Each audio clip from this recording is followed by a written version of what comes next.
എന്തിനാ ആ ഡ്രസ് ഇട്ടത്? മറ്റേതാണെങ്കിൽ കുറച്ചുകൂടെ നിറം തോന്നിക്കുമായിരുന്നു. അച്ഛന്റെയും അമ്മേന്റെയും പോലെ അല്ലല്ലോ. പെട്ടെന്ന് കല്യാണം നോക്കണം. പ്രായം കൂടിയ പിന്നെ ഇനി ഒന്ന് പോസിറ്റീവ് ആവാം. നിറമില്ലെങ്കിലും മുഖഭംഗിയുണ്ട്. ഇങ്ങനെ തുടങ്ങി വെളുത്തിരിക്കാത്തതിന്റെ പേരിൽ, തൊലി നിറം കറുത്തതിന്റെ പേരിൽ പഴികൾ കേൾക്കേണ്ടി വരുന്ന ഒരു സമൂഹമുണ്ട്. പിറന്നു വീഴുന്ന കുഞ്ഞിന് വെളുപ്പിന്റെയും കറുപ്പിന്റെയും അളവെടുക്കാൻ അറിയില്ല. പിന്നെ ആരാണ് നിറത്തിന്റെ പേരിൽ വേർതിരിവുകൾ പഠിപ്പിക്കുന്നത്?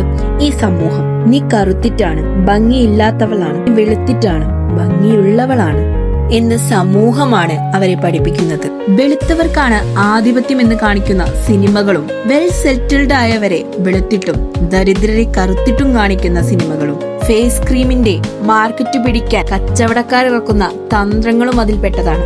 മാറ്റം വരേണ്ടത് മനുഷ്യ മനസ്സിൽ നിന്നാണ്. നിറം ഒന്നിന്റെയും ഒരു അടിസ്ഥാനവുമല്ല.